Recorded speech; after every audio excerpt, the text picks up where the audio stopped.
নমস্কার শ্রোতা বন্ধু, অগোছালো একঘেয়ে মনের শান্তি টনিক শব্দকথা অফিসিয়ালের দ্বিতীয় গল্পের আসরে আপনাদের প্রত্যেককে স্বাগত জানাই।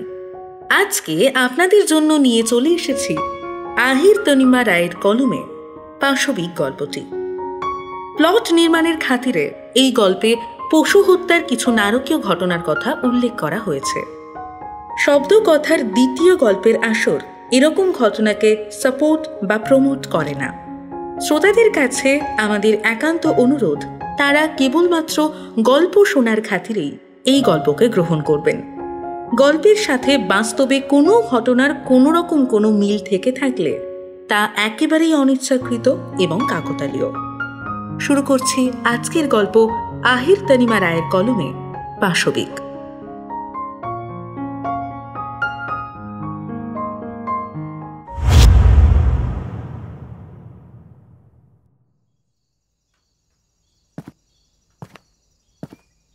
ভরা ভাদ্র মাস, অথচ এখনো পর্যন্ত ছিটে ফোটা বৃষ্টির নামগন্ধ নেই।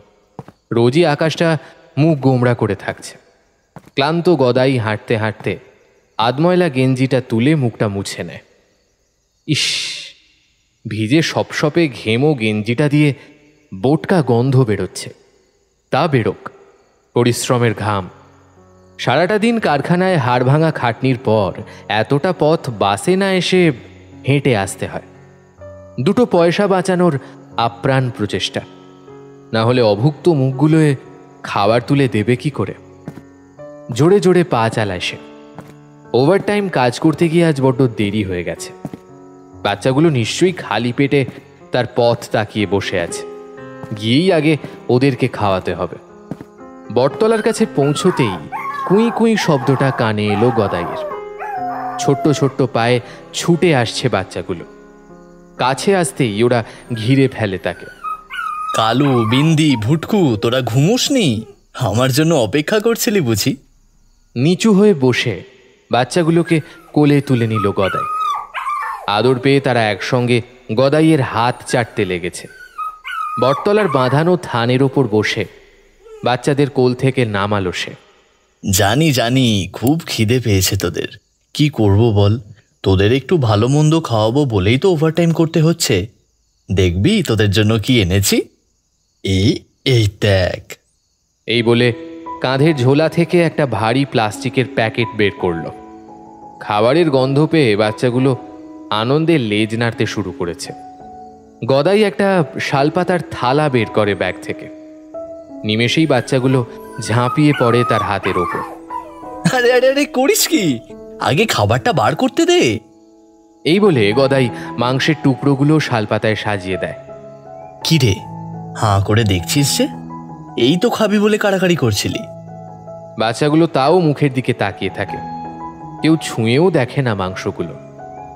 একটা দীর্ঘশ্বাস বেরিয়ে আসে গদাইয়ের বুক থেকে। বুঝেছি, আমি না খেলে তোরাও খাবি না, তাই তো? একদম মায়ের ধারা পেয়েছিস তোরা। মাও এভাবেই বসে থাকতো জানিস, আমি না খেলে কিচ্ছু মুখে তুলতো না। দাঁড়া, আমার খাবারটাও বের করি। এই বলে ঝোলা থেকে একটা মিষ্টি পাউরুটি বের করে গদাই। আজ এর থেকে বেশি কিছু কিনতে পারেনি সে নিজের জন্য।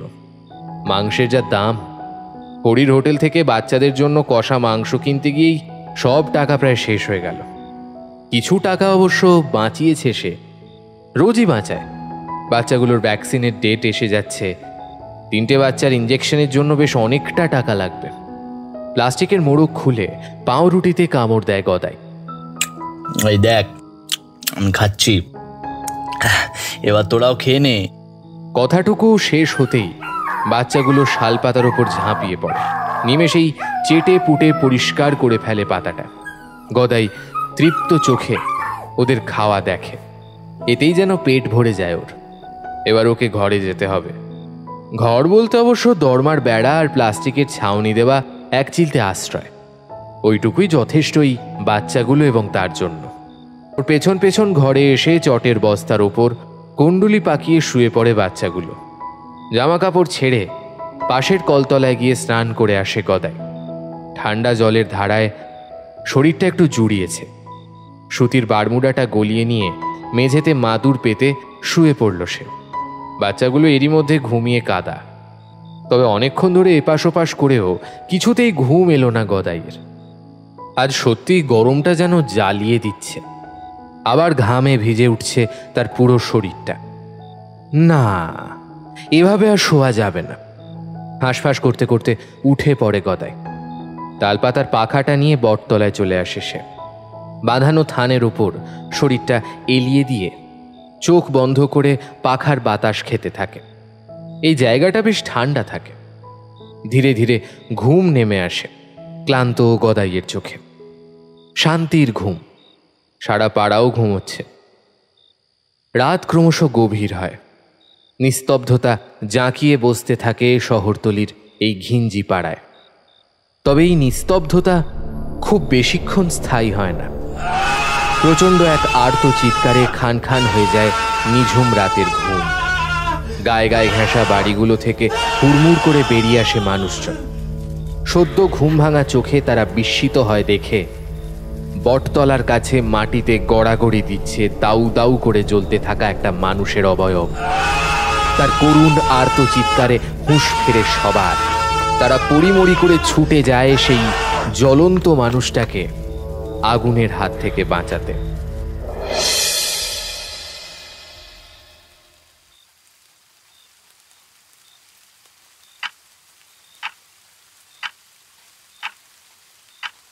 এক টানা ঘুরে চলেছে দেওয়াল ঘড়ির কাঁটা।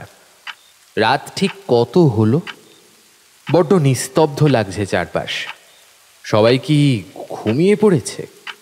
তা হবে হয়তো, মনে মনে ভাবে ভবানী প্রসাদ। বহুদিন পর আজ বছরের প্রথম বৃষ্টি নামল। ঠান্ডা ঠান্ডা আমেজ আছে বাতাসে। দুর্গাপুজোর আর বেশি দিন নেই। কে জানে পুজোর সময় আবার ঝড় বৃষ্টি হয় কিনা। রাস্তাঘাট জলে ভেসে গেলে বড় বিরক্ত লাগে তার। নোংরা ময়লা একদম পছন্দ হয় না ভবানী প্রসাদের।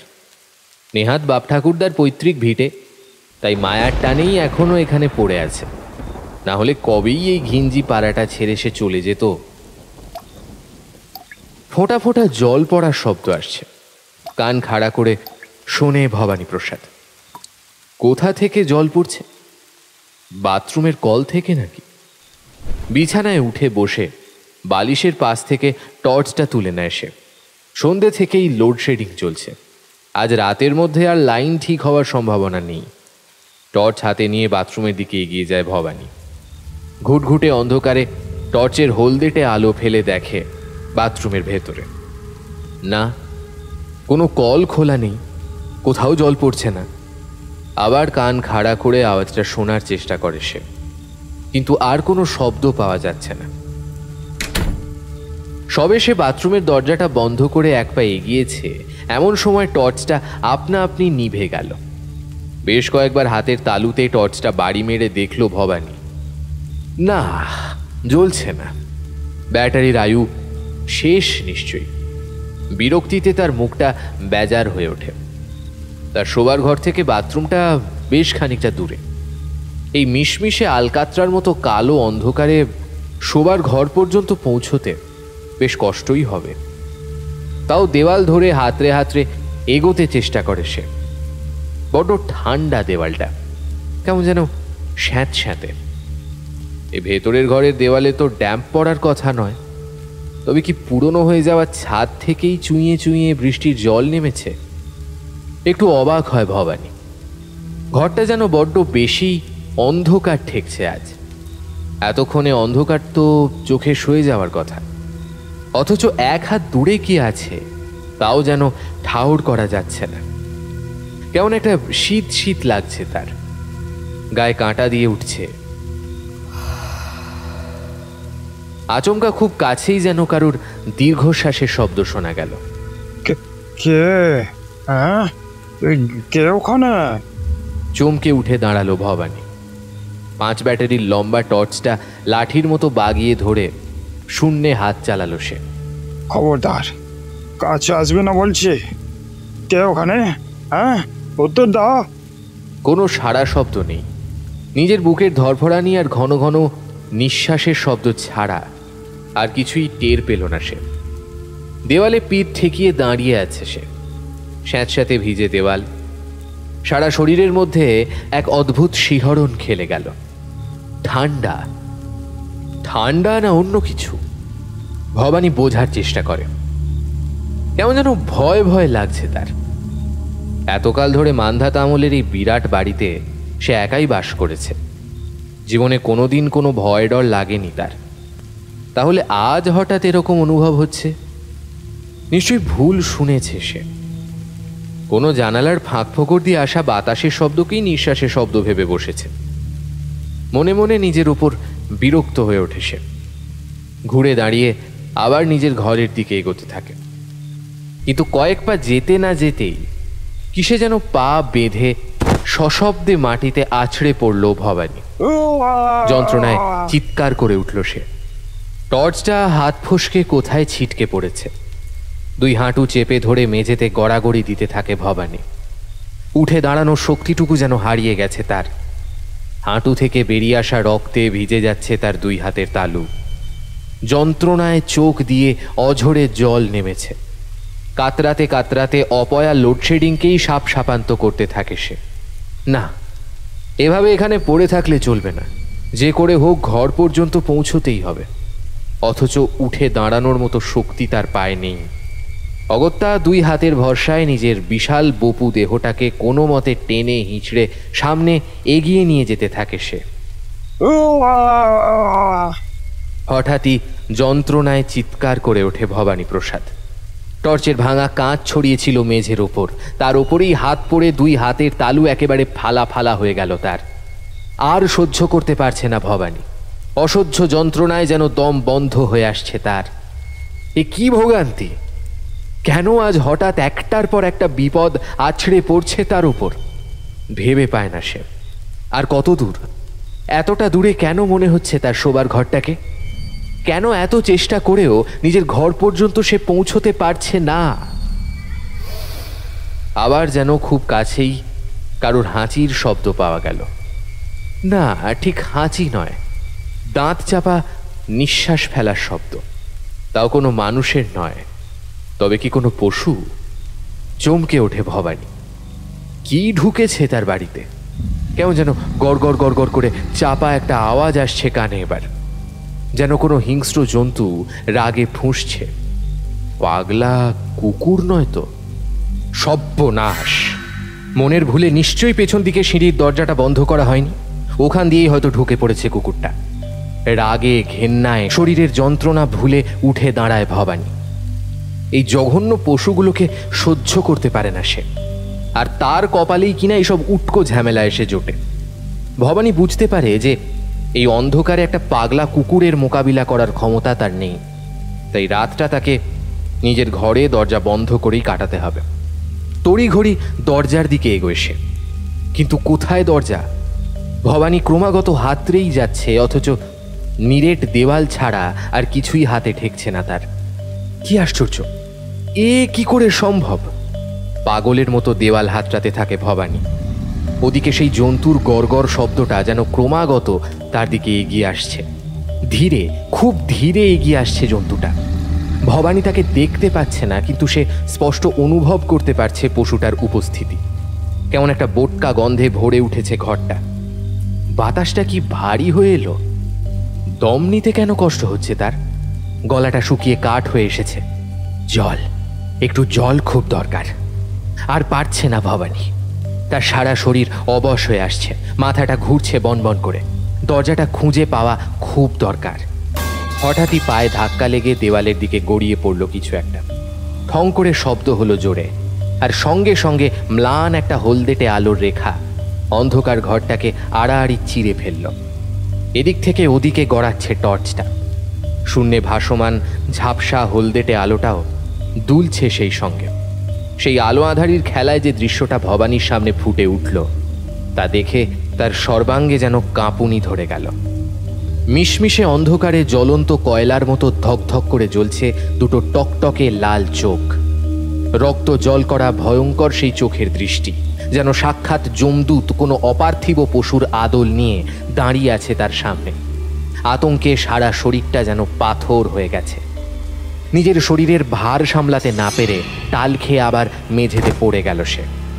তবু তার চোখ সরছে না সেই বীভৎস জন্তুটার দিক থেকে। টর্চের আলোটা এখন ওই জন্তুটার ওপর স্থির। এক পা করে এগিয়ে আসছে জন্তুটা। জন্তু নাকি জন্তুর বেশে কোনো প্রেত, কোনো পিশাচ? তার শরীরের আকার যেন ক্রমশ বাড়ছে। ঘরের কোণে জমে থাকা অন্ধকারকে যেন আরো টেনে নিচ্ছে সে নিজের দিকে। আরো বড় হয়ে যাচ্ছে ওটা। তীক্ষ্ণ ছুরির ফলার মতো ধারালো সদন্তগুলো চকচক করে উঠছে। ক্রমাগত লালা ঝরছে ওর জিভ দিয়ে। ভবানী চিৎকার করার শক্তিটুকুও যেন হারিয়ে ফেলেছে। সে বুঝতে পারছে যে কোনো সময় তার উপর ঝাঁপিয়ে পড়তে চলেছে ওই নরকের জীবটা। এক নিমেষে হয়তো বেরিয়ে যাবে তার প্রাণবায়ু। নিজেকে বাঁচানোর আপ্রাণ চেষ্টায় হাতের নাগালে থাকা টর্চটা তুলে নেয় ভবানী। শরীরের অন্তিম বলটুকু দিয়ে সেটা ছুঁড়ে মারে ওই ভয়ঙ্কর জন্তুটার দিকে, আর বিস্ময়ে হতবাক হয়ে দেখে টর্চটা ওই জন্তুটার ধোঁয়াটে দেহটা ভেদ করে পেছন দিকে গিয়ে আছড়ে পড়ল। চোখের পলক পড়তে না পড়তেই নিজের বুকের ওপর দুটো ভারী থাবার চাপ টের পেল ভবানী। বিরাট আকার ধারালো নখগুলো তার শরীরকে ছিন্ন ভিন্ন করে দিতে চাইছে।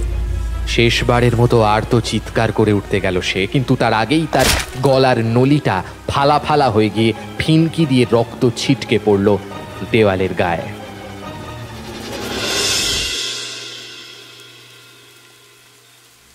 বৃষ্টিটা ধরার নামই নিচ্ছে না।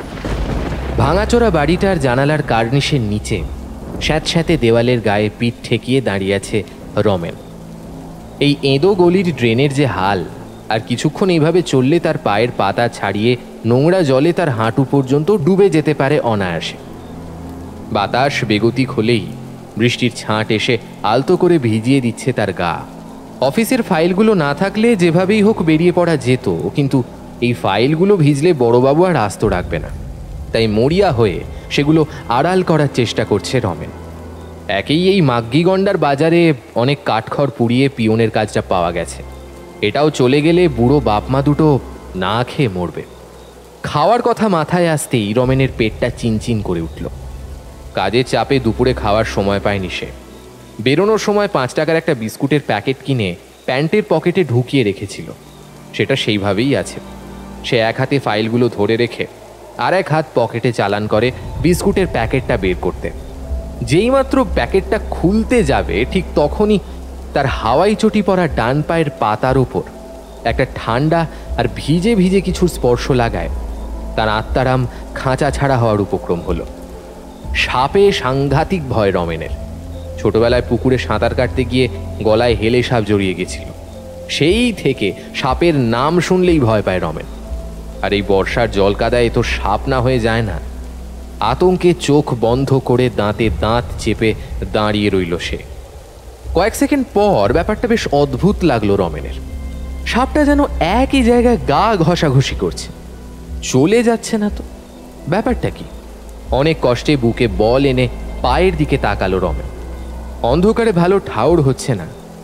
কয়েকবার চোখের পাতা ঝাপটিয়ে ভালো করে তাকাতেই সে দেখল কোথায় সাপ?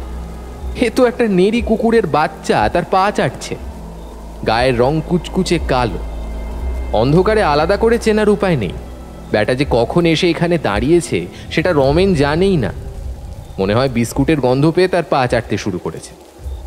এমনিতে কুকুর বেড়াল তেমন পছন্দ করে না রমেন, কিন্তু এই বৃষ্টির মধ্যে তেমন ক্ষুধার্ত অবলা জীবটাকে দেখে তার মায়া হলো। জিভ দিয়ে চুকচুক শব্দ করে রমেন কুকুর ছানাটার উদ্দেশ্যে বলল, কিরে, খিদে পেয়েছে? পা চাটছিস কেন আমার? বিস্কুট খাবি? কুকুর ছানাটা কি বুঝলো কে জানে। পেছনের 2 পায়ে ভর করে সামনের 2 পা দিয়ে রমেনের ট্রাউজারের নিচের দিকটা খামচে ধরে দাঁড়িয়ে কুই কুই করে ডাকতে শুরু করলো।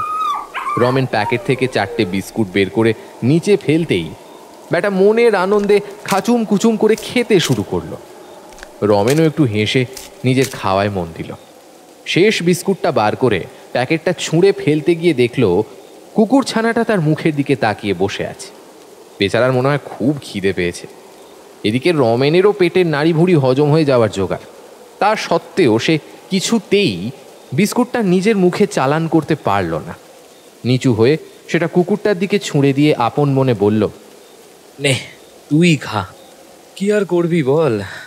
আমরা তবুও খিদে পেলে খাওয়ার জোগাড় করতে পারি, না পারলেও অন্তত চাইতে পারি। তোরা তো খিদের কথা আর বলতেও পারিস না, তাই তুই বরং এই বিস্কুটটা খা। ঠিক এই সময় তার ঘাড়ের কাছে কেউ যেন নিঃশ্বাস ফেলে ফ্যাস ফ্যাসে গলায় বলল, বাহ, দারুণ বললেন তো মশাই। এই কে রে? এই বলে লাফ দিয়ে রমেন কার্নিশের নিচ থেকে বৃষ্টির মধ্যে গিয়ে দাঁড়াল। সঙ্গে সঙ্গে একটা কেঠো হাত সাঁড়াশির মতো করে তার কবজি ধরে টেনে আবার কার্নিশের নিচে এনে দাঁড় করালো। আবছা অন্ধকারে লোকটাকে দেখে পিলে চমকে গেছে রমেনের। কোটরের মধ্যে থেকে ঠেলে বেরিয়ে আসছে বড় বড় গোল গোল দুটো চোখ, কঙ্কালসার চেহারা, হাতের আঙুলগুলো অস্বাভাবিক রকম লম্বা আর অস্থি চর্মসার। মাথায় একটাও চুল নেই। শরীরের যেটুকু অংশ অনাবৃত দেখা যাচ্ছে সেই সমস্ত স্থানের চামড়া গুটিয়ে কোথাও দলা পাকিয়ে আছে, কোথাও টান টান সাদা হয়ে আছে। লোকটা আগের মতোই ফ্যাস ফ্যাসে গলায় বলল, আরে ভয় পেলেন নাকি? অবশ্য এই চেহারায় ভয় পাওয়ারই কথা। আসলে গায়ে আগুন লেগেই আমার এই দশা। যে দেখে সেই ভয় পায়। আপনার আর দোষ কি? লোকটা আফসোসের সুরে বলল। নিজের ব্যবহারে নিজেই লজ্জা পেয়ে গেছে রমেন। ছি ছি, লোকটার এমন দুর্দশা, আর তাকে দেখে কিনা সে এরকম ভূত দেখার মতো ব্যবহার করল। লোকটা নিশ্চয়ই খুব খারাপ মনে করেছে। রমেন নরম গলায় বলল, ইয়ে মানে কিছু মনে করবেন না, আসলে আমি এখানে একা দাঁড়িয়েছিলাম তো, কেউ ছিল না। আর আপনি আচমকা এসে বললেন কথাটা, তাই একটু ঘাবড়ে গেছি। কিছু মনে করবেন না। হ্যাঁ? লোকটা অমায়িক গলায় বলল, আরে না না, মনে করব কেন? আমি বুঝতে পারিনি যে আপনি আমায় খেয়াল করেননি। এবার রমেনের মনে হলো সত্যিই তো।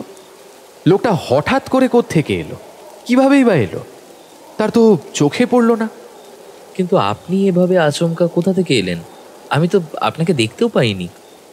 রমেন ভুরুকুচকে জিজ্ঞেস করল।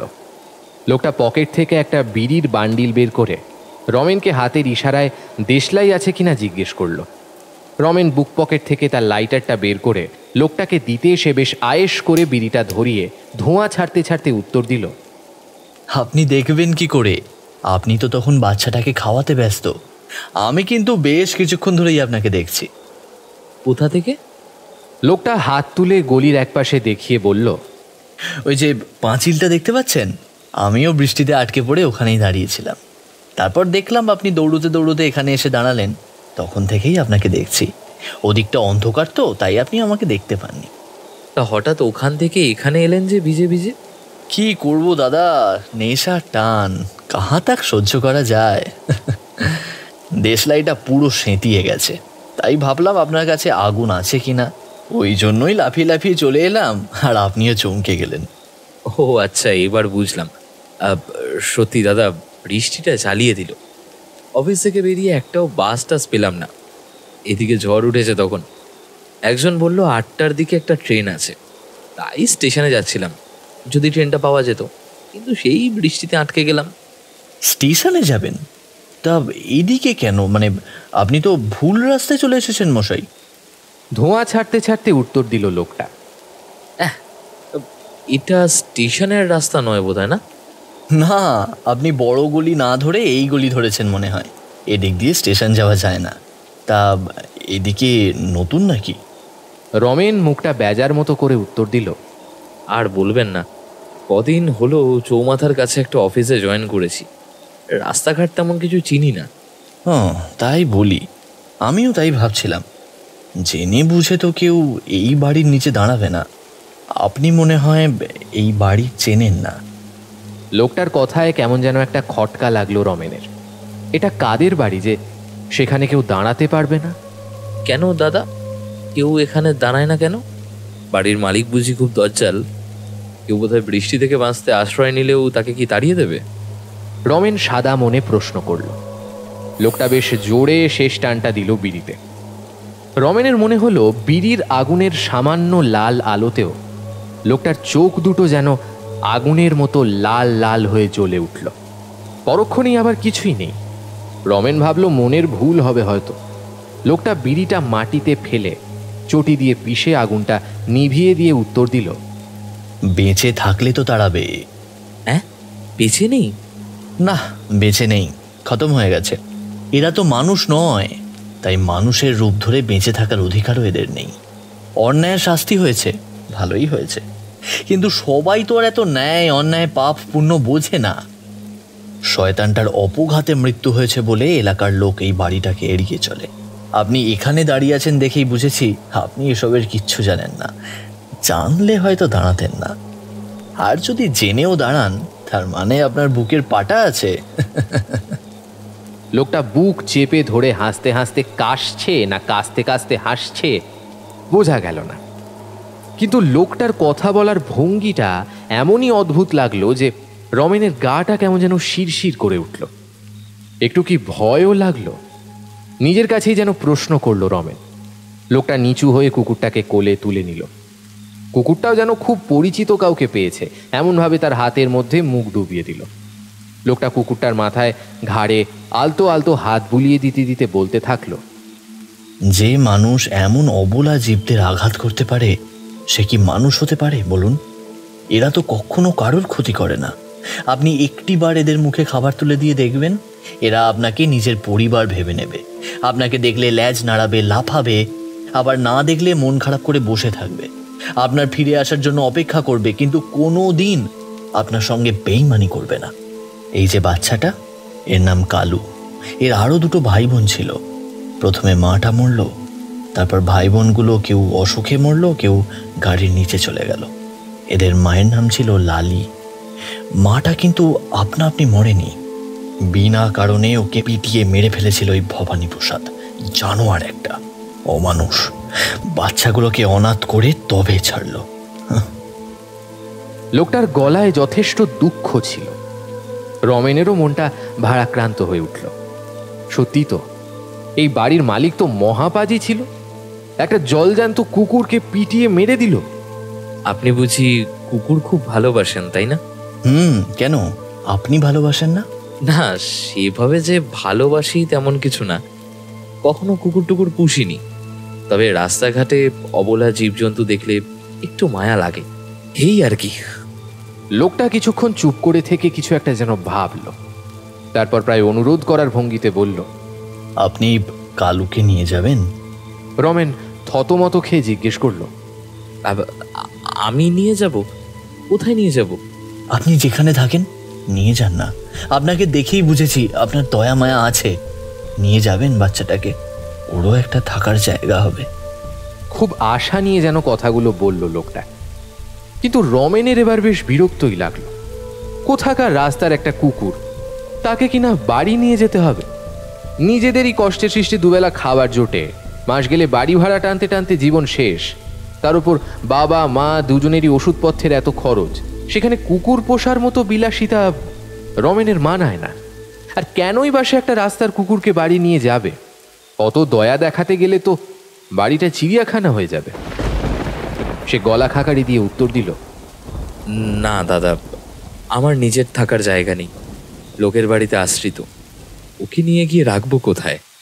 আর তাছাড়া তো মনে হচ্ছে আপনাকে ভালোই চেনে, আপনি না হয় সাথে করে নিয়ে যান, কি বলেন?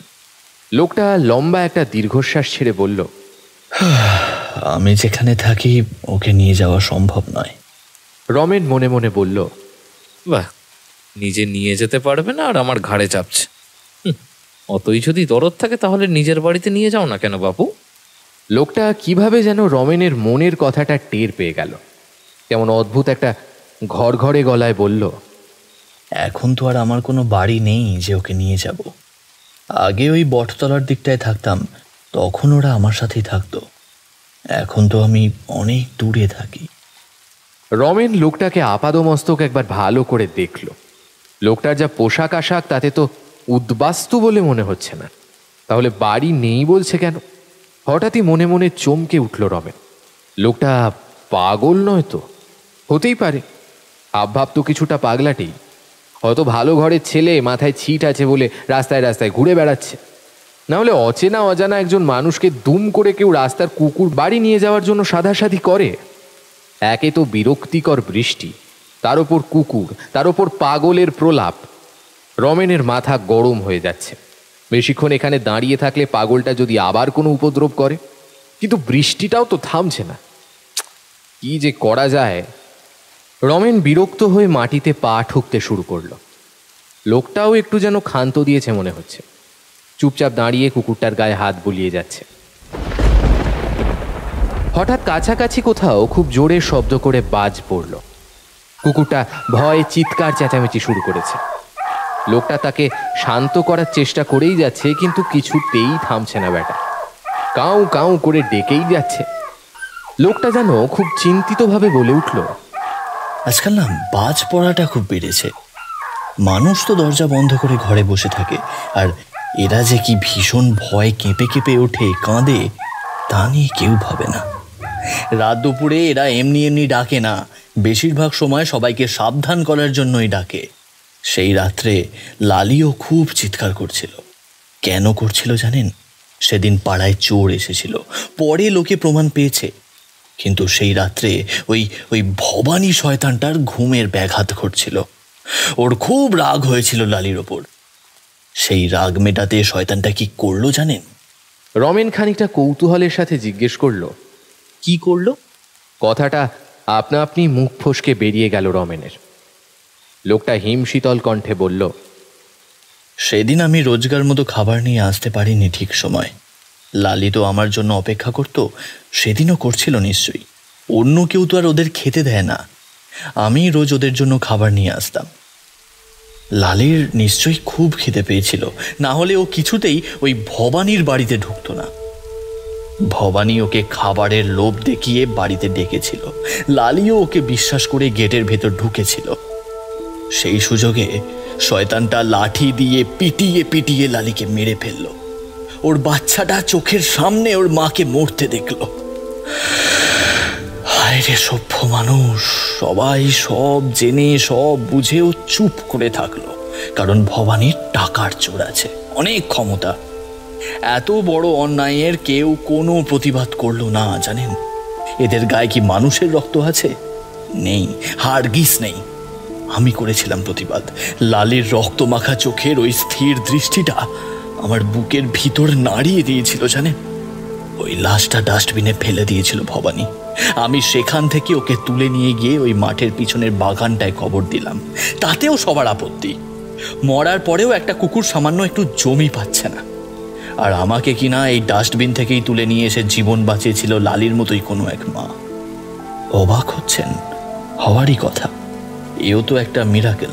জন্মের পরেই আমার ঠিকানা হয়েছিল আস্তাকুড়ে।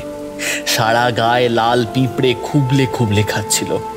তখন একটা কুকুরে সেই সদ্যজাত আমাকে ধাঁতে করে টেনে তুলে নিয়ে আসে। কোনো না কোনো সহৃদয় মানুষ আমায় হসপিটালে নিয়ে এসেছিল। আমি অনাথ আশ্রমে বড় হয়েছি, সেখানেই শুনেছি এই গল্প। জীবনে আমার মানুষের প্রতি কোনো টান তৈরি হয়নি। মনে হতো মানুষগুলো সব বেইমান। তাই বিয়ে থাও করিনি। পেট চালানোর মতন কাজ করে নিতাম। যা রোজগার হতো তা দিয়ে নিজের পেট চালিয়েও আরও কটা চার পেয়ের পেটও ভরাতে পারতাম। এভাবেই দিনগুলো কাটছিল। এ পাড়া ও পাড়া থেকে ওদের খুঁজে খুঁজে খাবার দিতাম। কত লোকে গালাগালি দিত, গায়ে মাখতাম না। কিন্তু এই লালির ওপরে যেন কেমন একটা টান জন্মে গিয়েছিল আমার। প্রথম যখন ওকে দেখি তখন ওর পেটে বাচ্চা। আমি ওর জন্য একটু বেশি খাবার আনতাম, কিন্তু আমায় খেতে না দেখলে ও কিছুই খেত না। কি অদ্ভুত! ঠিক যেন মায়ের মতো। মায়েরা যেমন বাচ্চারা না খেলে নিজে খেতে পারে না, ঠিক তেমনই আমি আর লালি রোজ একসাথেই খেতাম। ওই গাছতলায় বসে ও আমার জন্য অপেক্ষা করত। ওর বাচ্চা হলো, বাচ্চাদের ঘুম পাড়িয়ে ও আমার জন্য জেগে থাকতো। আমিও কাজ সেরে যেন এখানে ফেরার জন্য ব্যস্ত হয়ে উঠতাম। মনে হতো যদি আমার মা থাকতো তাহলে সেও তো আমার জন্য না খেয়ে অপেক্ষা করত। বলুন তো, ওই জানোয়ারটা যেটা করেছে সেটা ঠিক করেছে? ওর জন্য আমি আর কালু দুজনেই তো অনাথ হয়ে গেলাম। কালুর ভাই বোনগুলোও মরে গেল। বলুন তো, আমি কোনো ভুল করেছি প্রতিবাদ করে? বলুন। রমেন এতক্ষণ চুপচাপ লোকটার কথা শুনছিল। লোকটা আর পাঁচটা সাধারণ মানুষের মতো না হলেও পাগল মোটেই নয়। তার জীবনের করুণ কাহিনী শুনতে শুনতে রমেনের চোখের কোণায় জল এসে যাচ্ছিল। সে সান্ত্বনা দেওয়ার সুরে বলল, না, আপনি প্রতিবাদ করে কোনো অন্যায় করেননি। এসব মানুষের তো শাস্তি হওয়াই দরকার, কঠিন শাস্তি দরকার। সেটাই তো পেয়েছে ভবানী। বললাম না, শয়তানটা অপঘাতে মরেছে। 3 দিন ধরে ঘরের ভিতর মরে পচেছিল। পাড়ার লোক দরজা ভেঙে কি দেখে জানেন? রমেন বিস্ময়ের সাথে জিজ্ঞেস করল, কি দেখে? আগ্রহ নিয়ে জিজ্ঞেস করলো রমেন। দেখে ঘরের মেঝেতে ওই জানোয়ারটা চিত হয়ে পড়ে আছে।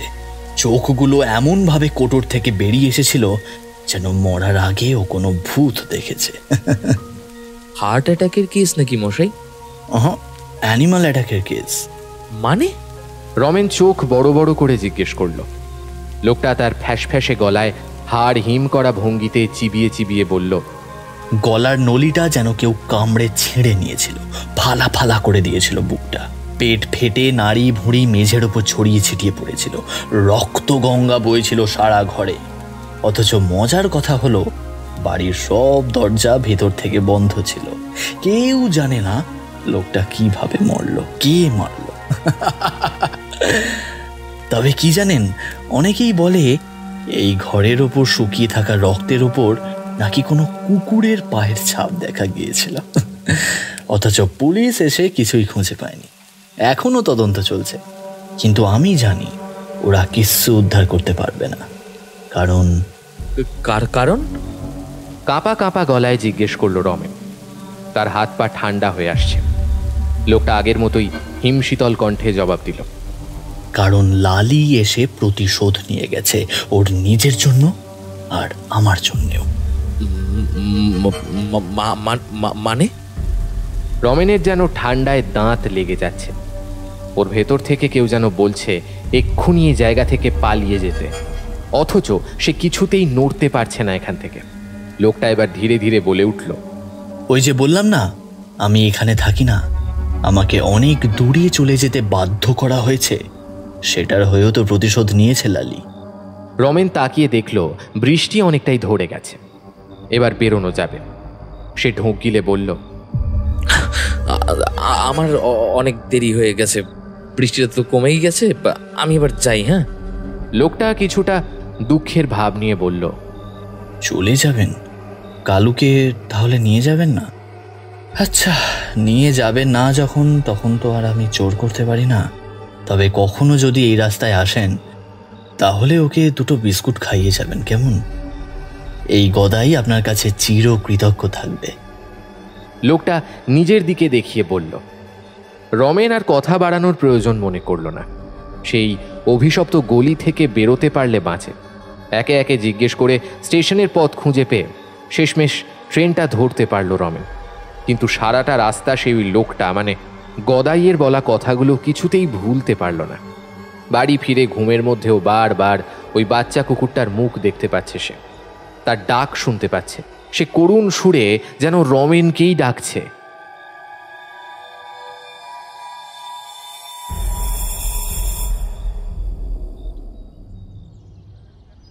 পরদিন সকালে অফিস গিয়ে ঘুরে ফিরে তার ওই কুকুরটার কথাই মনে পড়ছে। আজ একটু তাড়াতাড়ি ছুটি হয়ে গেছে অফিসটা। প্রথমে তাড়াতাড়ি বাড়ি ফেরার জন্য আনন্দ করে অফিস থেকে বেরোলেও বাইরে এসে তার পা দুটো যেন আপনা আপনি সেই এঁদো গলির দিকে ঘুরে গেল। দেখতে দেখতে সে পৌঁছেও গেল সেই অভিশপ্ত বাড়ির সামনে।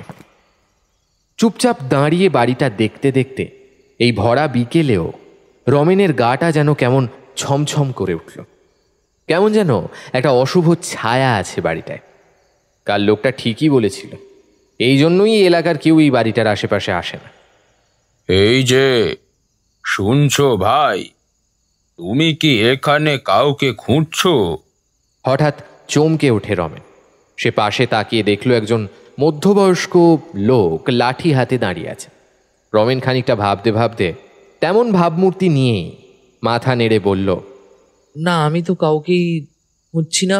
আচ্ছা, এই বাড়িতে তো এখন আর কেউ থাকে না, তাই না? বয়স্ক লোকটা দীর্ঘশ্বাস ছেড়ে বলল, হ্যাঁ, আর কেই বা থাকবে? যে ছিল সে তো এখন আর এই পৃথিবীতে নেই। রমেন একটু আগ্রহী গলায় জানতে চাইল, আচ্ছা, কিছু মনে না করলে একটা কথা জিজ্ঞেস করবো আপনাকে? হ্যাঁ ভাই, বলো। বলছি, এই বাড়ির মালিকের মৃত্যু নিয়ে আশেপাশে কানাঘুষোতে যে গল্প শোনা যায়, সেটা কি আদৌ সত্যি, নাকি পুরোটাই মানুষের মন গড়া গল্প? বয়স্ক মানুষটা কিছুক্ষণ স্থির দৃষ্টিতে তাকিয়ে রইল তার দিকে। তারপর সে উত্তর দিল, এতদিন যা দেখেছি, যা জেনেছি, আমি শুধু সেইটুকুই বলতে পারি। বিশ্বাস করা না বা করা পুরোপুরি তোমার ব্যাপার। রমেন খানিকটা উৎসুক হয়ে জিজ্ঞেস করল, কি জানেন আপনি? এক সময় আমিও এসব মানতাম না, বিশ্বাস করতাম না, কিন্তু এখন আমি বিশ্বাস করি। প্রথমে কুকুরটা মরল, বলা ভালো মরল না, ভবানী প্রসাদ ওকে পিটিয়ে মারল। তাও আমি কিছু বুঝিনি, কিন্তু যেদিনে দেখলাম ওই খ্যাপা ছেলেটা অপঘাতে মরল, আর তারপর মাস ঘুরতে না ঘুরতেই ভবানী প্রসাদ ওই রকম ভয়ঙ্কর ভাবে মরল, তখন থেকেই বিশ্বাস করি যে আমাদের জানা বোঝার দুনিয়ার বাইরেও আরো একটা দুনিয়া আছে। রমেন ভুরু কুঁচকে চোখ দুটো সরু করে জানতে চাইল, আপনি কোন খ্যাপার কথা বলছেন, আর কে মারা গেছিল? লোকটা কিছু একটা বলতে যাচ্ছিল, কিন্তু তার আগেই কালকে সেই কালু নামের কুকুর ছানাটা এসে রমেনের পায়ের উপর গড়াগড়ি দিতে থাকলো। রমেন নিচু হয়ে তাকে কোলে তুলে নিতেই সে রমেনের কোলের মধ্যে তার মাথা গুঁজে দিল। বয়স্ক লোকটা অদ্ভুত একটা দৃষ্টিতে তাকিয়ে আছে রমেনের দিকে। তাকে ওভাবে তাকিয়ে থাকতে দেখে রমেন বলল, এটাই তো সেই লালি নামের কুকুরটার বাচ্চাই, কি তাই তো? লোকটা অবাক গলায় উত্তর দিল, হ্যাঁ, কিন্তু ও তোমাকে চিনল কি করে? ও তো অচেনা কোনো ব্যক্তির কোলে যায় না সাধারণত। একমাত্র গদাইবাবুর কোলেই যায়, তাই না?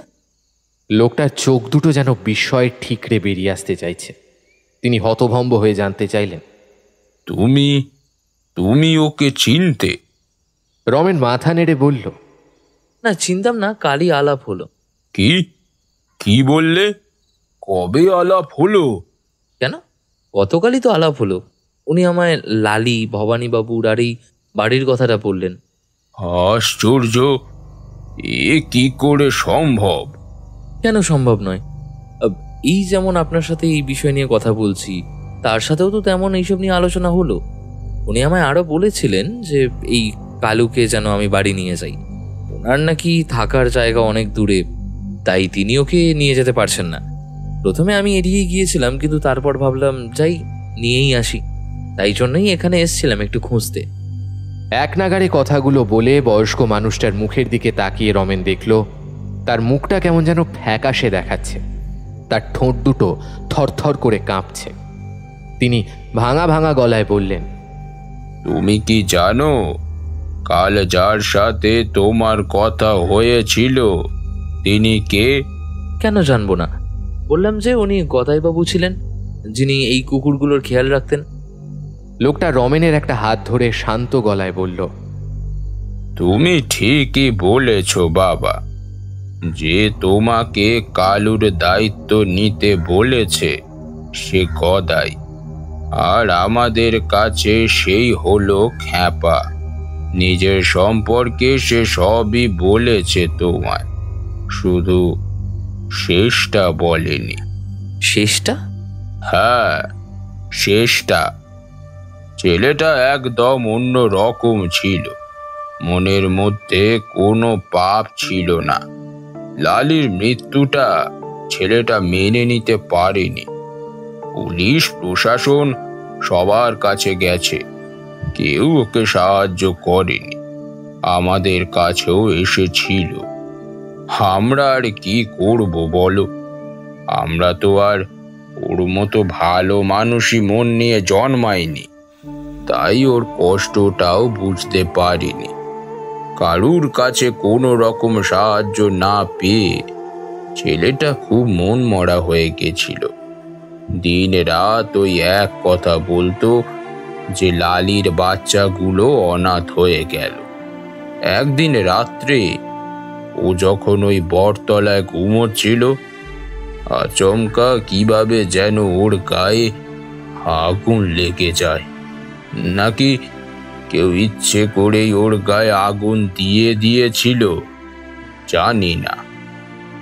মানুষের তো শয়তানি বুদ্ধির অভাব নেই, মরেই গেল ছেলেটা। তাতে অবশ্য কারোর কোনো গায়ে লাগেনি, কিন্তু একজনের বোধহয় লেগেছিল। যদিও সে নিজেই আর তখন এই পৃথিবীতে নেই, আর সে হলো লালি। কেউ বিশ্বাস করুক আর না করুক, আমি ভবানীর লাশ দেখেছি, ওই ঘরটা দেখেছি। ওই কাজ লালি ছাড়া আর কারো নয়। সারা ঘরে লালির পায়ের ছাপ ছিল। আমি নিজের চোখে দেখেছি, যেন সে বুঝিয়ে দিতে চেয়েছিল যে এই কাজ তারই। অ্যাপা বলতো লালি ওর আগের জন্মের মা, তাই মা হয়েই ও ছেলের মৃত্যুর প্রতিশোধ নিয়ে গেল। কারণ আমরা সবাই মনে মনে জানতাম যে কে ঘুমন্ত অবস্থায় খ্যাপার গায়ে আগুন লাগিয়েছে। অনেক যন্ত্রণা নিয়ে মরেছে ছেলেটা। লোকটা কাঁধের গামছার খুঁট দিয়ে চোখটা মুছতে লাগলো। এদিকে রমেনের পায়ের তলা থেকে যেন মাটি সরে যেতে শুরু করেছে। এবার সবটা তার কাছে দিনের আলোর মতো পরিষ্কার। গদাইয়ের গায়ের পোড়া মাংস দেখে কাল ভয় পেয়েছিল রমেন। এই খ্যাপাও তো আগুনে পুড়েই মারা গিয়েছিল। গদাই বলেছিল সে এত দূরে থাকে যে সে কালুকে তার সাথে নিয়ে যেতে পারছে না। ঠিকই তো, মৃত্যুর পরের যে দুনিয়া সে যে অনেক দূর, সেখানে যে জীবিত কারোর যাওয়ার অধিকার নেই। আচমকা বুকের মাঝখানটা মোচড় দিয়ে উঠল। ভালোবাসা বুঝি এমনও হয়? মানুষ আর পশুর মাঝে এ কি অদ্ভুত ভালোবাসা, যে ভালোবাসার টানে জীবন আর মৃত্যুর সীমারেখাও পার করে আসা যায়। এক পশু মৃত্যুর পর ফিরে আসে তার সন্তান সম এক মানুষের হত্যার প্রতিশোধ নিতে, আর এক মানুষ মৃত্যুলোকের দরজা পার করে চলে আসে এক পশুর জন্য আশ্রয় খুঁজতে। এই ঘটনা কতটা বিশ্বাসযোগ্য কতটা নয়, সেই তর্কে যেতে চাইল না রমেন। সে পরম যত্নে কালুকে বুকে জড়িয়ে নিজের বাড়ি ফেরার উদ্দেশ্যে রওনা দিল। বাড়ির কাছাকাছি যখন পৌঁছেছে তার মনে হলো পেছন পেছন কেউ যেন আসছে। সে ঘাটটা ঈষৎ ঘুরিয়ে আর চোখে পাশে তাকাতেই স্পষ্ট দেখল একটা কুকুর এবং একটা মানুষের ছায়া ঠিক তার পেছন পেছনে এগিয়ে আসছে। রমেন থমকে দাঁড়িয়ে পড়ে পেছন ঘুরল। সে যা ভেবেছিল ঠিক তাই। সেখানে না আছে কোনো কুকুর আর না আছে কোনো মানুষ। শুনশান রাস্তাটা স্ট্রিট ল্যাম্পের আলোয় হলদেটে হয়ে আছে। রমেন চোখটা বন্ধ করে গভীর একটা শ্বাস নিয়ে যেন কোনো অদৃশ্য সঙ্গীর উদ্দেশ্যে বলল, তোমরা ফিরে যাও, চিন্তা করতে হবে না। আজ থেকে কালুর দায়িত্ব আমার। তোমরা ভালো থেকো।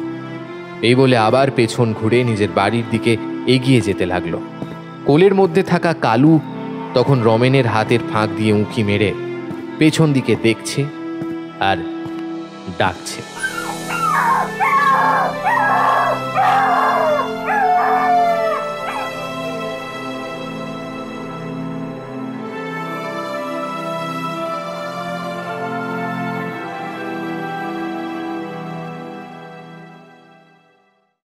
পৃথিবীটা তাদেরও। এতক্ষণ আপনারা শুনছিলেন আহির তনিমা রায়ের কলমে পাশবিক গল্পটি। আজকের গল্পে সূত্রধরের ভূমিকায় ছিলাম আমি খুশি। অন্যান্য চরিত্রে সায়ন্তন কথকের ভূমিকায়, গদাইয়ের ভূমিকায় রৌনক, ভবানী প্রসাদের ভূমিকায় বাবু, রমেনের ভূমিকায় সৌরভ রয়, বৃদ্ধর ভূমিকায় প্রদ্যুৎ নাথ। কেমন লাগলো আজকের গল্প জানাতে ভুলবেন না। আর এমনই নানান ভিন্ন স্বাদের গল্প শুনতে হলে এখনই সাবস্ক্রাইব করুন আমাদের চ্যানেল, আর পাশে থাকা বেল আইকন প্রেস করে অল নোটিফিকেশন অন করে রাখুন, যাতে আমাদের চ্যানেলে আসা গল্পের আপডেট সবার আগে আপনার কাছে পৌঁছে যায়। সুস্থ থাকুন, ভালো থাকুন, শুনতে থাকুন, শোনাতে থাকুন শব্দকথার দ্বিতীয় গল্পের আসরকে। ভালো থাকুন, ভালো রাখুন। শুভরাত্রি। ধন্যবাদ।